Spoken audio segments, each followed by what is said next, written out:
Iran membuka krisis yang lebih besar lagi di Selat Hormuz dengan menyerang kapal-kapal yang terkait dengan India setelah sebelumnya membebaskan jalur pelayaran, dan hal ini menempatkan New Delhi pada pilihan yang sulit dan jarang terjadi. Pada jam-jam pertama hari Senin 20 April 2026, kasus ini tidak lagi sekedar menjadi episode lain dari perang regional, tetapi berubah menjadi ujian langsung terhadap kekuatan, kredibilitas, dan respons. Apa yang terjadi itu sederhana, namun serius. Kapal-kapal India mencoba melintasi jalur tersebut setelah mendapat izin, tetapi akhirnya menjadi sasaran tembakan. Pihak-pihak yang berada di pusat kejadian ini adalah Garda Revolusi Iran, pemerintah Iran, India, dan Amerika Serikat yang terus memperketat blokade dan meningkatkan tekanan militer di kawasan tersebut. Di mana ini terjadi? Di koridor paling eksplosif di planet ini, antara Teluk Oman dan Selat Hormuz. Dan mengapa hal ini begitu penting? Karena ketika Iran menyerang bahkan kapal-kapal dari negara yang sebelumnya masih menjaga ruang dialog, itu menunjukkan kepada dunia bahwa mereka bahkan sudah tidak mampu lagi mempertahankan garis komando yang jelas. Reaksi dari India menunjukkan bahwa situasinya sudah melewati batas. Reuters melaporkan bahwa India memanggil Duta Besar Iran di New Delhi dan menyampaikan keprihatinan mendalam setelah serangan terhadap 2 kapal berbendera India pada hari Sabtu.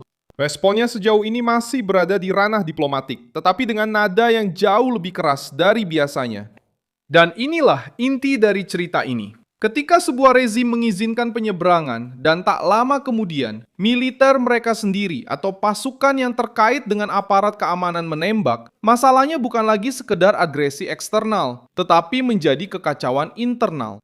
Dalam praktiknya, citra yang muncul adalah rezim yang mengatakan satu hal, melakukan hal lain, dan bahkan mendorong saluran toleransi lama menuju kehancuran. Inilah sebabnya mengapa judul tersebut memiliki makna politik. Serangan terhadap kapal-kapal India tidak hanya mendorong terjadinya protes diplomatik. Hal ini membuka ruang untuk sesuatu yang sampai beberapa waktu lalu tampak kecil kemungkinannya. Sikap India yang jauh lebih tegas dalam membela pelayaran, keamanan energi, dan kehadiran strategisnya di laut. Belum ada konfirmasi terbuka mengenai aksi militer besar-besaran dari India, dan hal ini perlu dikatakan dengan jelas. Namun pandangan yang semakin kuat adalah bahwa New Delhi sudah dipaksa. Ketika India memanggil utusan Iran secara mendadak, memperkeras pernyataannya, dan mengawasi jalur yang vital. Di bawah serangan, pesannya adalah bahwa biaya untuk terus mentolerir tindakan improvisasi Iran telah menjadi terlalu tinggi. Inilah sikap yang tidak ada seorang pun yang menduga akan menjadi kuat secepat ini. Pada saat yang sama, Amerika Serikat terus meningkatkan tekanan, dan hal itu mengubah seluruh bobot krisis ini. Washington mengonfirmasi penyitaan sebuah kapal kargo Iran yang menurut pihak Amerika mencoba menembus blokade. Gencatan senjata kembali berada di zona berbahaya, dan Teheran sudah memberitahu bahwa mereka tidak ingin ikut serta dalam pembicaraan baru selama blokade masih berlangsung. Dan kenapa?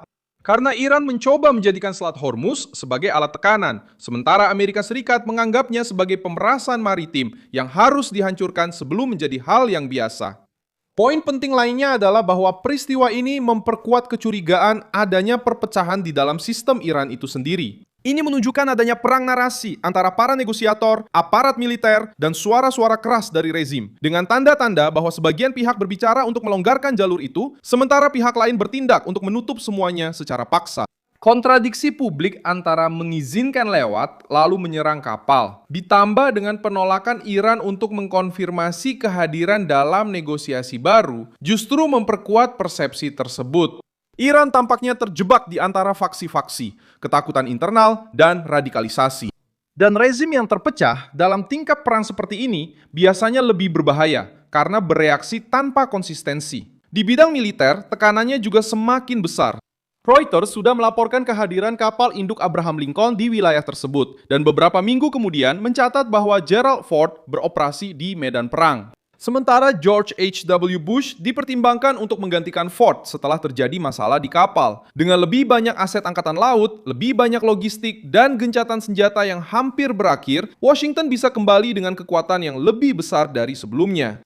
Amerika Serikat tidak mengurangi tekanan, mereka justru menambah opsi. Dan inilah yang menjelaskan mengapa serangan terhadap kapal-kapal India sangat serius. Itu terjadi tepat ketika ruang bagi Iran untuk berbuat salah semakin kecil dari sebelumnya. Pada akhirnya, jawaban untuk pertanyaan-pertanyaan utama menjadi jelas sepanjang krisis ini. Yang terjadi adalah serangan Iran terhadap kapal-kapal India di jalur pelayaran paling sensitif di dunia. Yang menyalakan api politik dalam situasi ini adalah Garda Revolusi sendiri, dengan mengubah jalur yang tadinya dibuka menjadi sebuah jebakan. Bagaimana caranya? Dengan perintah yang membingungkan, blokade, intimidasi, dan tembakan ke kapal-kapal sipil. Dan mengapa? Karena rezim Iran berusaha bertahan hidup dengan menebar ketakutan di laut, sementara mereka menghadapi tekanan dari luar dan tanda-tanda pelemahan internal. Namun, langkah ini bisa saja berbalik menjadi bumerang. Dengan menyerang kapal-kapal India, Teheran tidak hanya memperluas krisis dengan salah satu negara besar Asia. Tindakan itu justru mendorong India, Amerika Serikat, dan aktor lainnya untuk memberikan respons yang lebih tegas, lebih terkoordinasi, dan jauh lebih berbahaya bagi rezim itu sendiri.